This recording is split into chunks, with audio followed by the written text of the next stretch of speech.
네, 할렐루야, 할렐루야. 네, 우리 주님을 찬양합니다. 오늘 읽으신 말씀은 열왕기하 24장 8절부터 열왕기하 25장 7절까지의 말씀입니다. 여러분 이 요시야 이후에 여호와하스가 자리를 잡고 그 다음이 여호야김이죠. 여호야김에서 여호야긴으로 이제 그 통치가 넘어갑니다. 자, 오늘 말씀은 이 여호야긴부터 시작되는데요. 여호야긴 다음이 이제 시드기야입니다. 중요한 특징으로서는 요시아의 아들이 여럿이었는데 그 중에 여호와스 그리고 여호야김, 시드기야가 다 왕 위에 앉습니다. 여호야긴은 24장 6절에 보시면 여호야김의 아들 여호야긴입니다. 이름들이 다 비슷해서 그렇죠. 근데 이 여호야긴 다음 왕이 여호야긴의 아들이 되어야 되는데 예언이 하나 있었어요. 예언. 이 부자 특별히 여호야김 때에 예언이 있었습니다. 예레미야 36장 30절을 보시면은 36장 30절 제가 읽도록 하겠습니다. 그러므로 여호와께서 유다의 왕 여호야김에 대하여 이와 같이 말씀하시니라. 그에게 다윗의 왕위에 앉을 자가 없게 될 것이요 그의 시체는 버림을 당하여 낮에는 더위 밤에는 추위를 당하리라. 자, 여호야김에게 다윗의 왕위에 앉을 자가 없게 될 것이라고 하였는데 아니 여호야김 다음에 여호야긴이 왕이 됐다. 예언이 틀렸네라고 생각하실 수 있겠지만 그렇지 않죠. 왜냐하면은 여호야긴은 이 여호야긴이 죽은 이후에 여호야김이 죽은 이후에 여호야긴은 8절에 석 달간 다스립니다. 18세의 나이에 석 달간 다스립니다. 아버지가 이제 죽었기 때문에 석 달간 다스리는 것은요, 사실은 이 시드기야로 넘어가는 데 있어서 바벨론으로부터 압박당하는 상황에서 단순히 그냥 이게 어찌할 수 없으니까 그 중간 단계에서 잠시 세워졌을 뿐이지 통치권을 가지고 나라를 다스렸다라고 보기에는 어렵습니다. 18세의 소년이 그리고 이런 그 압박되는 상황에서 통치를 발휘하고 왕권을 가지고 무엇을 했다라고 보기는 어렵겠죠. 사실상 이 여호야긴이 왕으로 옹립되었을 때에 그의 신하들과 바벨론에 있어서도 바로 그냥 시드기야로 갈아치우는 것을 볼 수 있게 됩니다. 오늘 본문에도 나와 있죠. 그렇게 해서 여호야긴은 바벨론 포로로 잡혀가는 것을 보게 됩니다. 여러분, 이 지금 어제 갈그미스 전투에 대해서 제가 말씀을 1차 갈그미스 전투 그리고 이제 무기또 전투에 대해서 말씀을 드렸는데요. 그 이후에 2차 갈그미스 전투가 주전 605년에 2차 갈그미스 전투가 있었고 그때 다니엘과 귀족들이 다 잡혀갑니다. 그리고 나서 바벨론 2차 포로와 관련해서는 바벨론 1차 포로는 2차 갈그미스 때 그리고 2차 포로가 597년, 그러니까 605년에 2차 갈그미스 전투와 1차 포로가 그때 다니엘이 잡혀가고 2차 포로가 597년에 잡혀가는데요. 그때 여호야긴과 이 기술자들, 오늘 나와 있는 뭐 대장장이, 뭐 기술자들이 2차 포로로 다 잡혀갑니다. 그때 잡혀간 이 선지자가 누가 있을까요? 그때 이제 에스겔이 있습니다. 다니엘이 먼저 잡혀가고 그리고 2차 포로인 오늘 2차 포로가 잡혀가는 것, 바벨론 2차 포로가 잡혀가는 그 장면에서 이 여호야긴과 그리고 기술자들 그리고 에스겔까지 잡혀갔다라고 볼 수 있겠습니다. 그러면 3차 포로는 언제 잡혀갈까요? 시드기야 때 586년 남유다가 완전히 망하고 나서 이제 예루살렘 멸망 후에 3차 포로가 잡혀가게 되는 것을 보게 됩니다. 자, 여러분 그렇다면은 좀 이렇게 같이 생각해 볼 필요가 있겠습니다. 뭐냐면요. 지금 바벨론 이미 1차 포로 잡혀가고 왕들이 너무 빨리 바뀌는 시기가 지금 도래한 것입니다. 여호와스 3달 그리고 여호야김이 11년 그리고 다시금 여호야킨이 석 달. 그러면은 11년 6개월간 왕이 3번 바뀐 거예요. 그쵸? 그렇게 왕이 3번 바뀌면은 정신 차려야죠. 정신 차려야죠. 아니, 지금 나라가 이렇게 어려웠는데, 이전에 왕의 역대 지략이 있었습니다. 역대 지략이 있고, 이미 열왕에 대한 기록들이 쭉 있고, 선지자들도 지금껏 있었습니다. 아니, 다른 나라들을 의지할 때마다 하나님이 심판의 메시지를 바라셨고, 그리고 그 심판의 메시지대로, 예언의 메시지대로 그 나라가, 유다 왕국이 어려움을 겪었습니다. 그때마다. 하나님이 아니라 이방 나라들을 의지했을 때. 자, 그렇다면은, 이거 이방 나라들을 의지하면 이렇게 망하는구나, 라는 것을 좀 깨달아야 되는데, 왕이 3번 바뀌는데도 불구하고 그 누구도 하나님을 찾지 않습니다. 여러분, 흥미로운 것은요, 이 므낫세의 죄가 지금 계속적으로 이 영향력이 아주 그냥 강력하다라고 볼 수 있겠는데요. 그 사이 므낫세에서 시드기야 마지막 왕까지의 역사를 좀 살펴볼 때 요시아가 한번 종교개혁해가지고 그걸 다 뒤집어 엎었잖아요. 이 새벽에 함께 나눴던 것처럼 요시아가 마치 이 거룩한 방파제가 되어가지고 이 죄악의 쓰나미를 한번 막는다고요. 자, 그런데 요시아 이후에 지금 이 왕들이 탁탁탁 바뀐 거거든요. 그러면은 요시아가 종교개혁하고 말씀을 붙들고 회개하고 옷을 찢고 주님 앞에 겸비하고 기도하고 하는데도 불구하고 그 아들들이 다 봤을 거라고요. 그런데도 이 므낫세의 죄를 이어받는 모습을 볼 수 있는 겁니다. 이 죄라는 게 이렇게 무서워요. 하나님께 돌이키면은 뭔가 이후에 다 같이 좀 돌이키고 하나님께로 나아가야 되는데 이 아들들이 하나님 앞에 섬기는 것을 딱 보니까 이미 이 므낫세의 문화들을 쫙 보고 있었기 때문에 이거 귀찮네, 싫네, 어떠네. 죄 짓는 거는 당장에 눈앞에 우상이 보이거든요. 쉽다, 좋다, 빠르다. 여러분, 그래서 제가 어제도 말씀드렸지만 이 죄라는 게 끈적끈적거리고 아주 그냥 끈덕집니다. 끈덕져요. 네, 끈적거리는 것을 어떻게 없앨 수 있을까요? 예전에 많이 생각하고 묵상한 것 중에 하나가 이 불로써 지져버려야 된다. 성령의 불로써 이 죄를 진짜 태워야 돼요. 그러니까 주님이 우리 하나님은 소멸하는 불이시라 하셨는데 소멸하는 불이신 하나님께서 우리 가운데 임하셔서 이 죄를 태워 주셔야 되죠. 그렇게 볼 때 여러분 어떻게 보면요. 이전에 이 이스라엘 백성들이 애굽에 종살이 했을 때도 어떻게 보면 그것도요. 하나님의 불가마 가운데 들어갑니다. 불 가운데로. 왜 그러냐? 성경이 애굽은 풀무불이라 그랬어요. 애굽은 풀무불이라. 주님이 뭐라고 하셨냐면요. 애굽은 풀무불이라.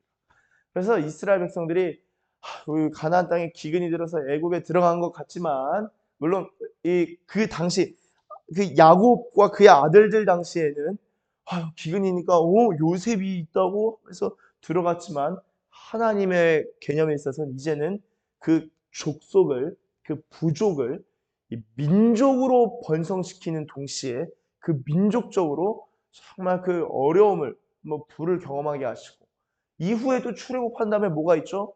불기둥이 있잖아요. 불기둥. 불 가운데로 인도함을 받았던 것이 바로 이 이스라엘 족속입니다. 이스라엘 민족입니다. 필요할 때 하나님께서 또 불을 보내셔서 이 내면에 정화를 허락하시기도 하시고 그리고 그 정화뿐만 아니라 하나님 진짜 심판이 있죠. 불심판. 심판을 통해서 정화하시기도 합니다. 그래서 이 남유다 국가 자체가 586년에 멸망하는데요. 그 하나님의 불심판이거든요. 불심판 이후에 다 바벨론으로 쫓겨가고 가난한 자만 이 남유다에 남게 되잖아요. 가난한 자만. 진짜 가난한 자만. 남은 자들. 그리고 다 끌려가서 어떻게 됩니까? 진짜 망했네. 망하고 나서 깨닫는 거예요. 여러분, 죄 가운데 있을 때는요, 이 예언의 말씀이 쏟아지고, 그리고 역사가 분명히 말하고 있고, 그리고 예레미야도 이때 계속 엄청나게 활동하거든요. 못 알아듣는 거예요. 죄 가운데 있을 때는 절대로 못 깨닫습니다. 죄 가운데 있을 때는요, 그래서 바보 같은 거예요. 죄 가운데 있을 때는요, 가방끈이 길고 학력이 대단할지라도 하나님 앞에서는 멍청한 거예요, 사실은. 그래서 이제 우리 성경에서는 나름 좀 이렇게 멋있는 말로 어리석다라고 하지만, 아, 제가 예전에 한번 어리석다의 의미를 한번 나눈 적이 있는데 그 되게 한번 어떤 분이 인상 깊었나 봐요. 저를 보면 그 어리석다가 자꾸 생각이 난다고. 아니, 다른 말도 많은데 왜 저는 어리석다가 되게 인상 깊었습니다만 해서, 어리석다가 얼이 썩다. 얼 있죠, 얼. 정신. 한국인의 얼. 얼이 썩은 상태. 얼이 썩다.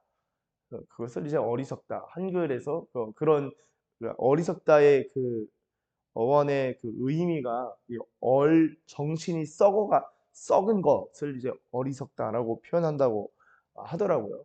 어디서 읽은 적이 있습니다. 그렇게 볼 때 여러분, 이 죄에서 돌이키지 못하는 것이 진정 어리석은 상태인 거예요. 정말로. 그리고 그것은 하나님의 심판만 쌓아두는 것입니다. 죄에서 결코 돌이킬 수가 없어요. 하나님이 돌이키지 못하게 막으신 것도 아니고, 본인의 죄가 본인의 눈을 가리고 본인의 죄가 본인의 귀를 가리게 된 것입니다. 그래서 잠언 1장 16절, 대저 그 발은 악으로 달려가며 피를 흘리는데 빠름이니라. 이것을 로마서 3장 15절에서 17절 제가 읽겠습니다. 그 발은 피 흘리는데 빠른지라 파멸과 고생이 그 길에 있어 평강의 길을 알지 못하였고. 그 발이 죄진데 빠르다 보니까, 이 발이 죄진데 빠르다 보면요, 파멸과 고생길로 간다는 거예요. 평강의 길을 알지 못한다는 거예요. 하나님께서 평강의 길에 대해서 예언자들을 통하여 예언하시고 말씀하셨는데 들어도 알지 못합니다. 대박이죠. 그러면은 저희가 진짜 어떻게 기도해야 되냐? 주님, 어리석지 않고 정말 지혜가 있어서 주님을 경외하고, 하나님, 우리가 정말 우리 마음 가운데 주님 깨닫게 하여 주십시오. 우리 마음 가운데 깨닫게 해주세요. 그래서 주님께로 이르길 원합니다. 여러분, 이게 수도사들이 하나님께 이르는 길을 세 단계로 제시하거든요. 세 단계로. 그 세 단계가 뭐냐? 첫째는 purification, 정화입니다. 정화. 두 번째가 illumination, 조명입니다. 조명. 성령님의 조명이 강하게 비추는 거예요. 세 번째가 뭐냐면 perfection이에요. 완전이에요. 그래서 우리의 한 영혼이 수사들이 생각할 때 하나님께 이르는 길 여정에 있어서 그리스도인의 완전히, 다분히 이제 웨슬리 들어보셨죠? 웨슬리 감리교. 이 웨슬리도 그런 그리스도인의 완전의 개념을 가지고 있었어요. 존 웨슬리가 프랑스와 페넬롱과 이제 그 이전에 그런 이 성과에 있어서 강력히 영향을 받은 사람이기 때문에 그리스도인의 완전을 굳게 믿었습니다. 그런데 생각해 보세요. 이 그리스도인의 완전에 이르는 이 첫 번째 단계가 정화. 주님이 우리의 마음을 깨끗게 하시는 거. 그러면요, 어떤 면에서는 하나님의 불이 정말 떨어져야 돼요. 그리고 때로는 불이 막 그냥 콱 떨어지는 것도 있겠지만, 정말 아주 그냥 촛불일지라도 이 태우는 것이 있어야 됩니다. 그러니까 이 말씀이 불이 되어서 우리의 내면을 태워가는 거예요. 우리의 생각을 태워가는 거예요. 우리의 육신을 태워가는 거예요. 그래서 어떤 면에서 제가 그리스도인의 성장에 대해서 많이 말씀드리지만, 진정한 성장, 이 새로운 신명, 새 신자로서 자라기 위해서 첫 번째 단계가 일단 죽어야 됩니다. 우리가 죽어야지 다시 태어나고, 죽어야지 그리스도 안에 새로운 피조물이 되어서 성장하는 것인데, 이 그리스도와 함께 죽음에 대한 믿음과 이해가 결여된 상태라면은 성장하는데 육신만 계속 드러나요. 그래서 우리가 진짜 십자가에 못 박혀 죽은 것을 이해하고 믿고 받아들이는 이 복음 가운데서 자라나야 됩니다. 이게 죽은 거라고요. 죽은 거예요. 죄와 육신과 세상에 대해서 죽은 겁니다. 갈라디아에서 내가 세상에 대하여 그러하고 세상이 나에 대해서 그러하다. 서로가 십자가에 못 박은 겁니다. 십자가에 죽는 거예요. 그리고 나서 그 정화를 경험한 다음에 진정한 조명이 보이는 거예요. 여러분, 이 정화, 하나님 앞에서 마음을 돌이킬 생각 자체를 못하니까, 예레미야가 얼마나 예언을 많이 하는지 몰라요. 예레미야가 언제부터 활동했죠? 저희 예레미야 한참 했을 때 요시야 때부터라고요. 요시야 때부터. 요시야 제 기억으로 13년이네요. 요시야 13년. 그럼 이 요시야가 8세에 등극했으니까 13년 하면 20대 초반이거든요. 그 이미 13년 어릴 때 아마 속정이 있었을지라도 13년 정도 되면은 많이 생각할 정도예요. 20대 초반이면은. 왜냐면 왕으로서가 13년이니까요. 예레미야 활동하고 계속 활동했는데도 절대 못 돌이킵니다. 하나님께서 이 므낫세의 이 죄가 아주 강력한 죄를 요시아에서 한번 막았지만 이 끈덕진 그것 때문에 이제 망하게 되는 것을 볼 수 있습니다. 여러분